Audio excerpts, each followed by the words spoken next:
A União das Casas Espíritas da Zona Norte apresenta O Espiritismo está no ar. Um programa que anuncia, esclarece e consola.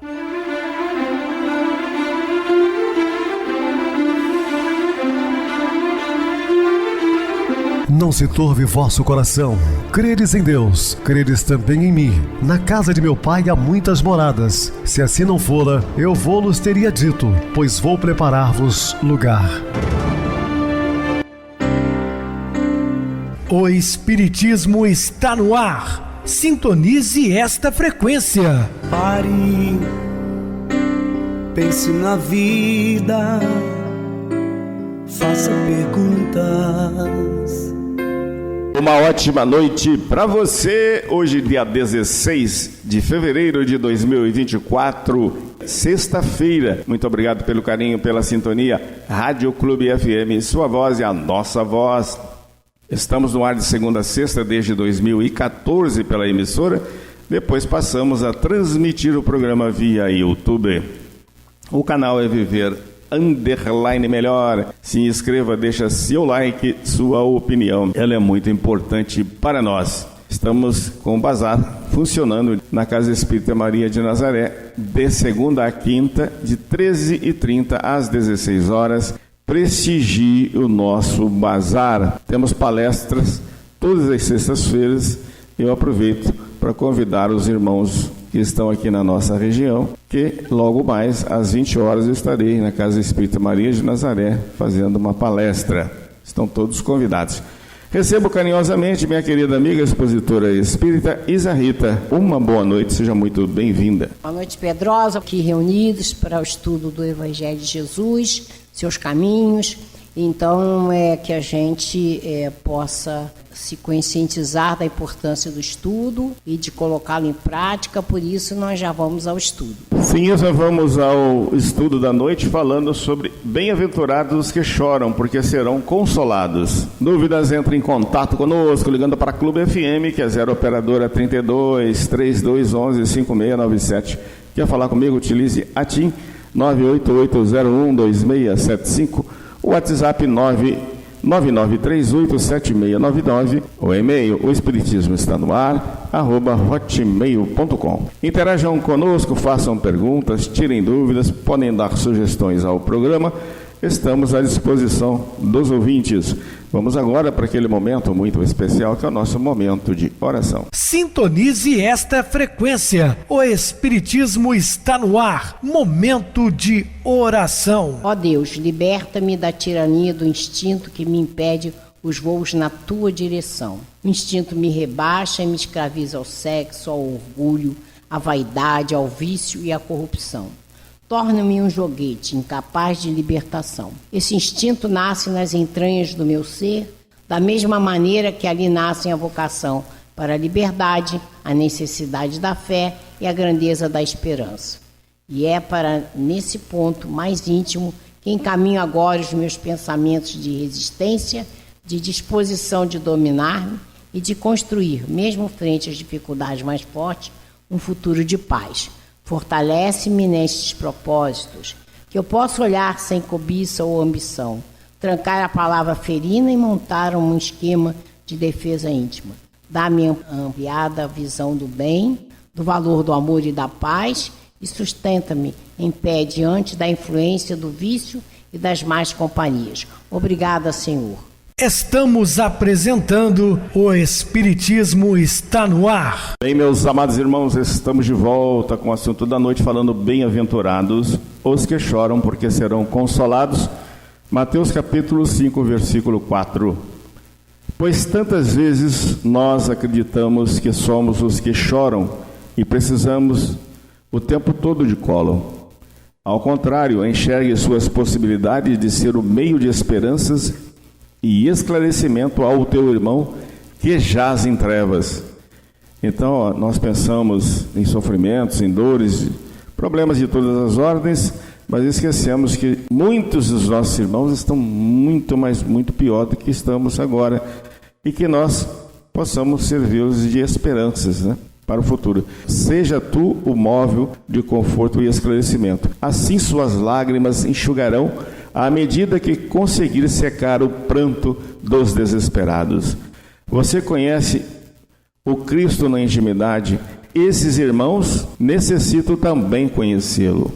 Observando a psicologia de Jesus, passamos a compreender porque muitos têm dificuldade extremas em enxugar lágrimas, em especial quando essas lágrimas são de um encarcerado, por exemplo.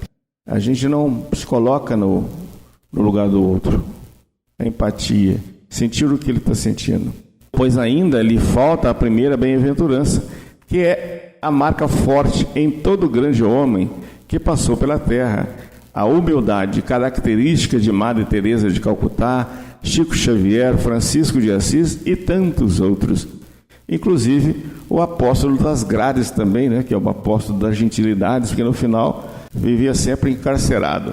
Para ser, portanto, um enxugador de lágrimas, que representa na escada das bem-aventuranças a seguinte virtude: precisa ser, antes disso, um pobre de espírito.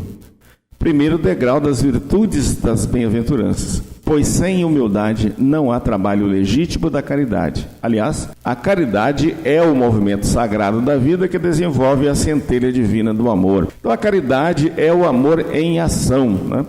Paulo de Tarso dá testemunhos de verdadeiro cristão entre as adversidades que a vida lhe apresenta. Quando esse chega a Roma como prisioneiro, ele já estava com a idade avançada, enfermo, muito desgastado por tantas lutas acerbas em prol do cristianismo. Ele tinha autoridade moral para permanecer na prisão domiciliar, recebendo ajuda na alimentação dos amigos mais próximos, como Lucas, porque ele era um cidadão romano também, né? No entanto, preferiu se esforçar diariamente, se dirigir ao presídio e se colocar como mais um encarcerado do mundo, não como um ser superior, mas igual a tantos. Óbvio, aproveitou o ensejo para pregar àqueles irmãos com carinho extremo, convertendo muito deles, que passaram a fazer parte da história do cristianismo, conforme veremos um grande exemplo nos capítulos vindouros. Então, meus irmãos, o centurião Júlio, né, acabou se convertendo ao cristianismo pela aproximação com Paulo de Tarso, tendo ele a incumbência de levar Paulo do porto de Cesareia para a prisão em Roma, né? Como eu falei no programa de ontem, ele disse que gostaria também de ser um prisioneiro do Cristo como Paulo de Tarso. Paulo nos afirma que não adianta o homem ganhar o conhecimento do mundo falando línguas estrangeiras e até famosas, línguas de fogo registradas no livro sagrado da vida. Ou seja, ainda que o homem tenha culturas diferentes, diversos dons mediúnicos, se ele não utilizá-los com o sentimento da caridade, nada disso valerá. Sobre este conceito da caridade, tem um questionamento feito pelo próprio Allan Kardec, na pergunta 886 de O Livro dos Espíritos, que contribui com a informação de Paulo de Tarso aos coríntios e toda a cristandade, porque a pergunta é a seguinte: qual o verdadeiro sentido da palavra caridade, como a entendia Jesus? E vem então o Livro dos Espíritos, quando estudado, precisa ser a priori decifrado em teus questionamentos e a posteriori nas respostas dadas pelos Espíritos. Diante disso, essa pergunta demonstra a consideração de Kardec a Jesus, pois tem como referência em todo o processo de aprendizado estabelecido entre o codificador e os trabalhadores incansáveis da vida maior. Portanto, não era caridade, segundo alguns membros daquela Sociedade Espírita de Paris, não era nenhum filósofo ou religioso, tampouco algum desencarnado, mas sim a caridade, bandeira maior da própria doutrina espírita, compreendida e vivida por Jesus Cristo, guia e modelo de toda a humanidade. Na resposta, os Espíritos do Senhor descrevem 3 características do Mestre Nazareno sobre a caridade. Dentre eles destacamos o primeiro: benevolência para com todos. Aí o famoso BIP, que nós sempre comentamos nas palestras espíritas. BIP é o B da benevolência para com todos, o I da indulgência para as imperfeições dos outros e o P, que é o perdão das ofensas. Ou seja, a primeira característica de quem exercer a caridade ao próximo é ter a simpatia sincera, a autoestima, o afeto a outrem. Aliás, para todos nós, incluindo, portanto, os próprios criminosos aos olhos do mundo. Esses criminosos aos olhos do mundo, eles não são criminosos, às vezes, aos olhos de Deus, não? Porque também são seus filhos, estão perdidos. A mais difícil, sem dúvida, é deixar de ser seletivo no servir. A título de exemplificação, imagine que ao executar uma tarefa junto aos irmãos em situação de rua, em que você escolherá quais ofertar o prato de comida, a paciência, um abraço, ou os ouvidos selecionando o que não são viciados em drogas, porque esses são perigosos. Talvez já demonstre que você não exercia a caridade como conhecia Jesus, em especial porque esses mais sofredores eram os prediletos do Cristo. Lembrando, né, que ele disse que ele não veio para os sãos, mas sim para os doentes, que esses precisavam de médicos. A análise dos espíritos imortais continuam dessa feita, segunda virtude que completa a caridade, tal como compreendia Jesus. Se não é fácil ser benevolente com todos, imagine ser indulgente com as imperfeições do nosso próximo. Muitas vezes a indulgência não é colocada em prática nem com os próprios familiares, pois na sociedade que vivemos, se o mal ainda prevalece, esse é reflexo dos lares, que jazem afastados voluntariamente da falta de compreensão recíproca e de respeito às diferenças uns dos outros. E nós temos que lembrar o seguinte, que nós temos várias coisas a acertar, né? Nós estamos reencarnados para crescer espiritualmente, que nós precisamos, então, colocar as virtudes que estão latentes em nós, afloradas para nós e para os outros. Então, nós sabemos, através da doutrina espírita, que não é só a benevolência, indulgência que nós temos que praticar, né? Sabemos que não podemos ser egoístas, nem orgulhosos, não podemos julgar as pessoas, temos que ter paciência, tolerância, perdoar, né? E entre tantas coisas, da indulgência, da benevolência. Então, onde nós vamos começar a treinar, a melhorar? Onde que nós podemos começar a nos modificar? É justamente nessa família consanguínea.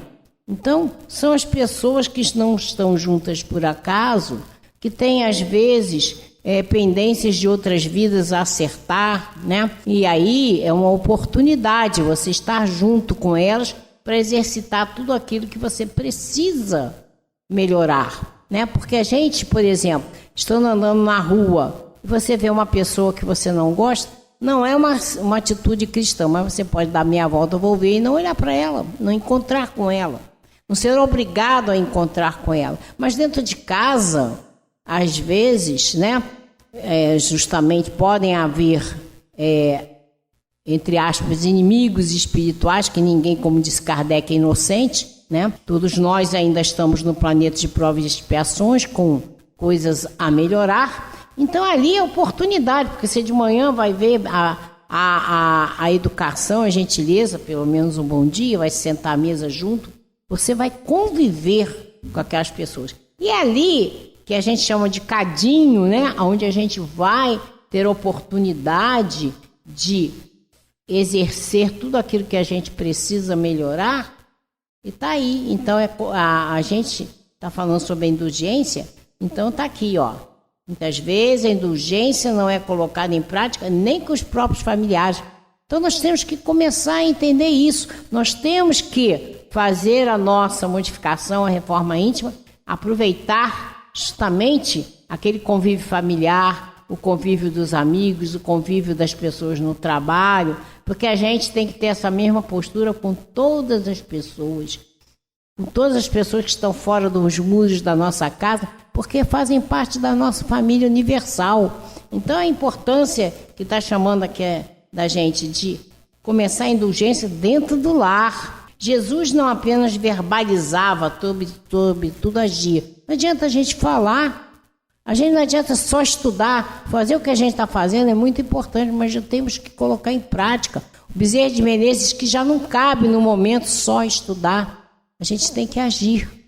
Então está aqui, Jesus não verbalizava só, ele agia. É certo que os trabalhadores da falange do Espírito da Verdade também deram essa definição de caridade, embasados na vida do Cristo. Sim, o homem de Nazaré testemunhou a indulgência em diversos momentos da sua existência, mas como não recordar a provação extrema no momento da crucificação? Ele perdoou a todos aqueles que estavam ali, né? Ele disse: perdoa, Pai, eles não sabem o que fazem. Isso é benevolência, né? Então, um instante decisivo na história do cristianismo e também para a análise do quão fraco é o ser humano, ainda aqueles que caminhavam ao lado do Mestre. Tradicionalmente, no derradeiro suplício, todos os seus apóstolos, com exceção de João Evangelista, o abandonaram. Então, é só, todos aqueles que estavam com ele, naquele momento crucial, só João estava do lado de Jesus. Então, como condenar, por exemplo, Judas? Jesus sabia que era o filho em que ia o trair, mas Jesus não o abandonou. Jesus também o perdoou, porque no momento crucial, um anjo chegou até Jesus e ele pediu para que olhasse por Judas. Isso é a maior benevolência que a gente pode registrar. No entanto, no livro Boa Nova, no capítulo 28, psicografado por Chico Xavier, e sob a autoria espiritual de Humberto de Campos, há um relato interessante ocorrido no episódio do Calvário, pois havia outro discípulo presente, disfarçado em meio à multidão, para não ser reconhecido como seguidor de Jesus. Era Tomé, que alguns dias antes perturbava-se em uma discussão com o colegiado apostólico de Jesus em torno da fé. Então, naquele momento, aquele discípulo se disfarçando, Jesus também o perdoou. Ante a via sacra percorrida dolorosamente pelo Cristo, Tomé procurava em meio àquela multidão desvairada, onde estariam os homens e mulheres que foram curados por ele. Por que não se encontravam naquele derradeiro momento, a fim de defendê-lo de acusações injustas e testemunhar em favor da tua causa? Muitos chefes de Estado, fariseus, comerciantes, ricos, centuriões, dentre outros, que receberam das mãos de Jesus benefícios, e as multidões que se emocionavam ouvindo as pregações do reino dos céus. Onde estariam seus discípulos? E Jesus os perdoou. Em meio de tantas cogitações, percebendo que ele mesmo não dava o testemunho da própria fé, tendo de estar disfarçado, pôde ouvir com espanto Dimas, o ladrão que estava sendo crucificado ao lado do mestre, e dizer: Senhor, disse-lhe ofegante, lembra-te de mim quando entrares no teu reino. Está em Lucas 23, versículo 42. Então vejamos, esse pedido do bom ladrão, que para muitos é um absurdo, se tornou uma chama de esperança para toda a posteridade cristã, em especial aqueles que cometeram crimes cruéis e nem por isso deverão sentir-se esquecidos da misericórdia do Pai, após a resposta de Jesus a Dimas, que foi acolhido pelo Mestre com desvelado amor, que se manifestou através da indulgência e do perdão. Então, quando a gente estuda as passagens de Jesus, tudo aquilo que ele fez, é onde nós vamos aprender o valor, por exemplo, do que estamos falando, da benevolência.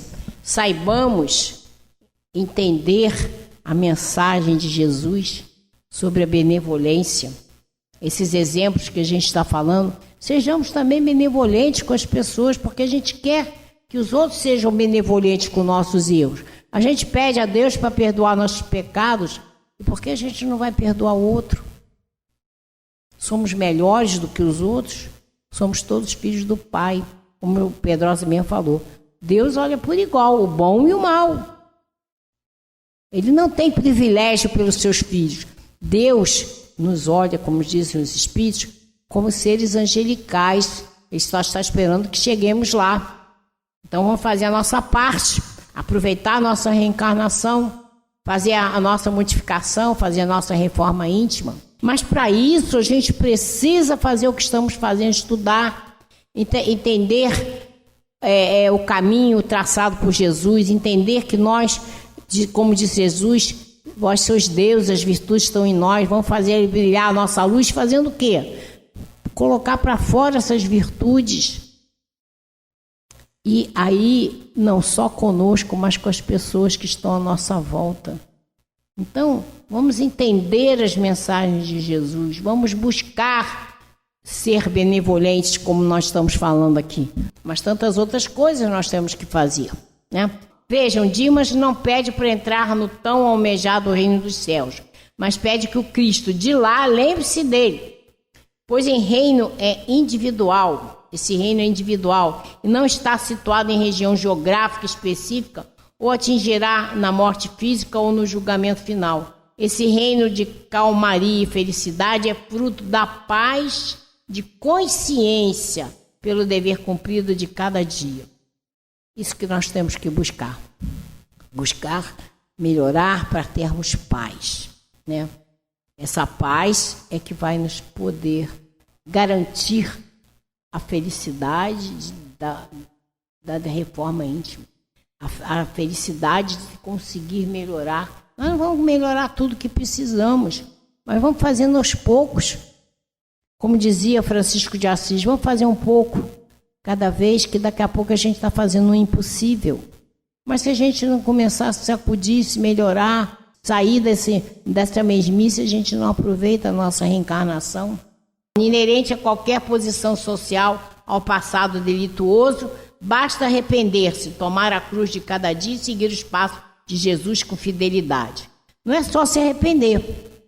A gente se arrepende e faz diferente. Como disse a Joana de Anjos, a gente precisa fazer uma viagem muito difícil ao interior de nós para buscar o que ainda não somos. Mas a partir do momento que a gente descobre, não sou benevolente, é o primeiro passo para você passar a ser benevolente, porque você, num trabalho de formiguinha, você vai se modificando.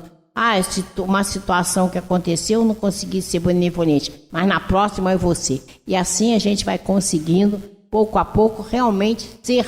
Então, assim como Dimas, quantos irmãos em situação de encarceramento terreno suplicam a lembrança de Jesus às suas vidas até os dias atuais? Ainda que Dimas houvesse cometido crime, quem não garante que no período em que estivera preso, ele não veio a se arrepender? Mudou sua conduta e colheu ainda na terra as sementes amargas que havia plantado. Como julgar alguém que desconhecemos o passado, a infância, a juventude e todas as dificuldades enfrentadas? Por isso Jesus deixou bem claro, não poder julgar ninguém. Nós não sabemos o que aquela criatura já passou de outras vidas, a carga que ela traz, o que ela passou nessa e como ela está reagindo. Então, o que a gente, quando vê uma coisa assim, que não está certa, a gente não pode julgar, mas pode orar. Pode orar para aquela pessoa ter ajuda espiritual, de um esclarecimento, de uma mudança de atitude. Não estamos julgando, estamos ajudando, né? Não compreendem isso como defesa do crime, assim como Jesus somos contra o crime, mas é necessário se colocar no lugar do criminoso e amá-lo. Voltamos a dizer, não podemos julgar ninguém, né? Tudo tem o seu motivo, a sua atenuante. E a gente tem certeza que quem erra vai resgatar depois. Então vamos procurar não errar, né? Dimas, em sua juventude, era um comerciante, dono de uma pousada no Egito e pôde acolher Nossa Mãezinha Santíssima, olhem só.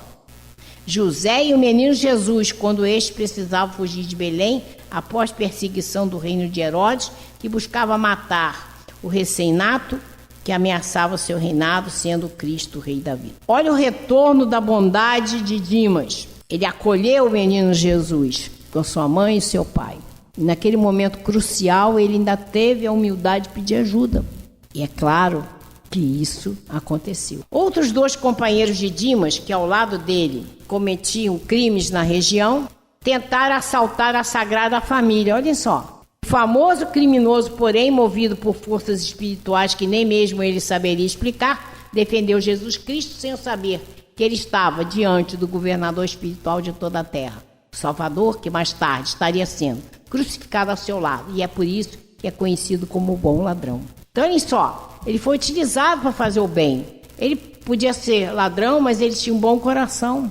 Não só por acolher e por defender. Então é isso que nós temos que entender. Nós não podemos julgar ninguém. Humberto de Campos, na sua referida obra, diante do quadro presenciado por Tomé nos tormentos da crucificação, nos revela a instrução dada por Jesus ao seu apóstolo. O discípulo reparou que Jesus lhe endereçava então o olhar caricioso, ao mesmo tempo que aos seus ouvidos chegavam os ecos da sua palavra suave e esclarecedora.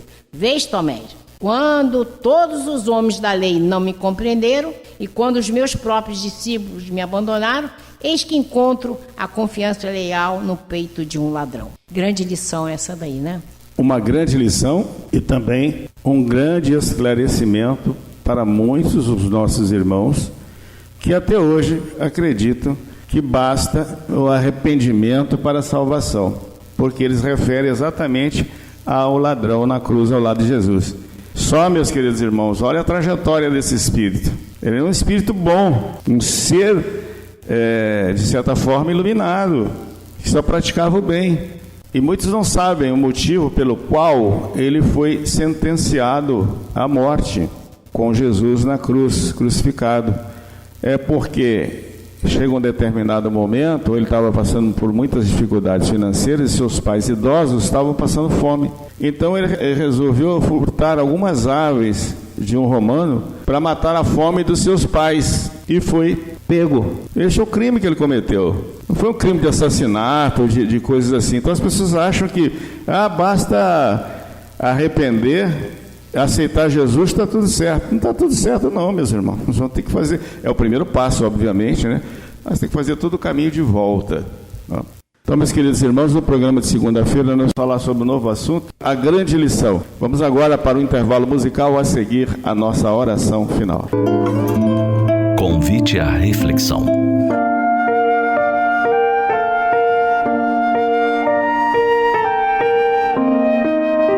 A transitoriedade da vida terrena é um convite à reflexão.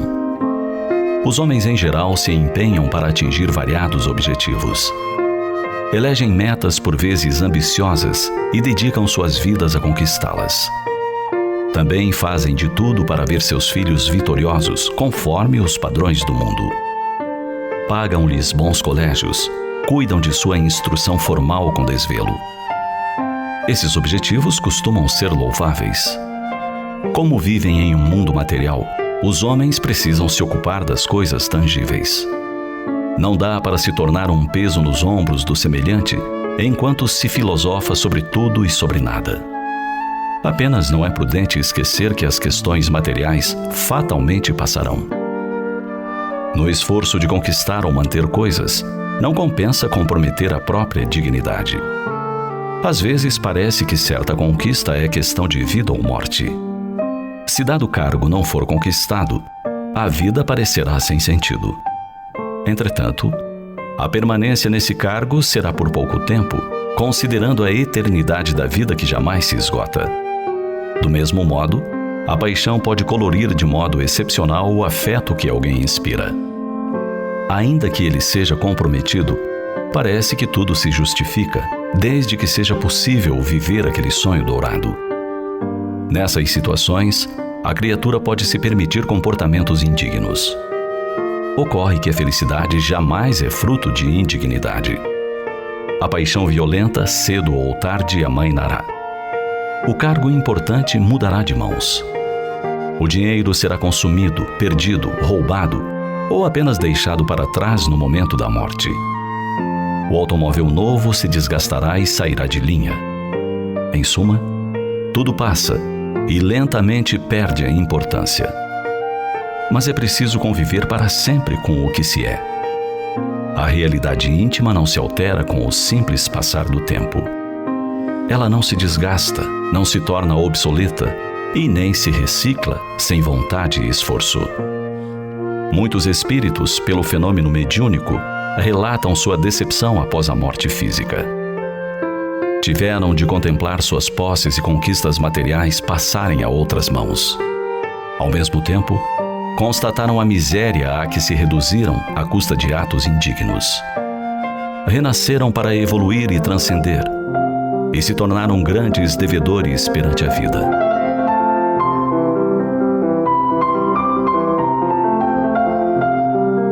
Pense nisso para não inverter suas prioridades. Viva no mundo, mas não se torne escravo dele. Antes de mais nada, cuide de adquirir grandeza íntima. Seja bondoso, leal e trabalhador, mesmo nos momentos difíceis. De nada lhe adiantará conquistar coisas e perder-se a si próprio. Sintonize esta frequência. O Espiritismo está no ar. Momento de oração. Meus queridos e amados irmãos em Cristo, o amor é a ciência de sublimação para Deus e a felicidade para crescer deve dividir-se. Não há ruptura de laços entre os que se amam no infinito do espaço e na eternidade. As almas afins se engrandecem constantemente repartindo as suas alegrias e seus dons com a humanidade inteira, não existindo limitações para o amor, embora seja ele também a luz divina a expressar-se em graus diferentes nas variadas esferas da vida. O amor sem limitações. Portanto, ame sem esperar recompensa alguma, simplesmente pelo fato de amar, que foi isso que Jesus trouxe à terra para ensinar aos homens que todos somos irmãos. Muita paz, que Ele nos abençoe. Minha querida irmã Isa Rita, suas despedidas. Boa noite, Pedrosa, boa noite a todos os ouvintes. Desejo que vocês tenham um final de semana com muita paz, com muita luz, com muito amor no coração e que Jesus abençoe a todos nós. E até o próximo programa. Boa noite, Isa. Muito obrigado pelo apoio aqui no programa. Boa noite também a todos os amados irmãos ouvintes do YouTube, internautas do Brasil, do exterior, nossos irmãos da Zona Norte e de Juiz de Fora que nos acompanham com a rádio local, 87,9 Rádio Clube FM. Continuem ligados, ouvindo a nossa próxima atração, o programa Batidão com o DJ Tico. A seguir, na voz de Ailton Moreno, o Encontro Central. Uma ótima noite de sexta-feira, um feliz final de semana e até segunda-feira, se Deus quiser.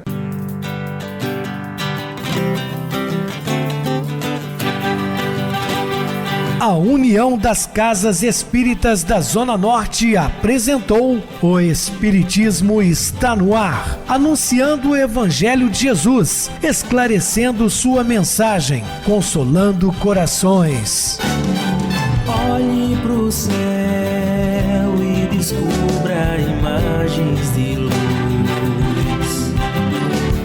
Se tem Jesus, o amor todo que Deus te deu.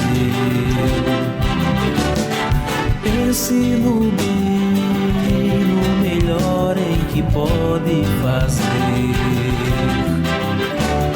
Seja o que for, também vai receber. De coração, ajude-me, irmão. A caridade é o caminho do amor. Faça ainda que possa sofrer, pois bênçãos de Deus há de ter. Ame, perdoe e viva melhor a natureza, o céu e o mar. Veja o encanto que a vida nos dá, a chance eterna que temos para amar.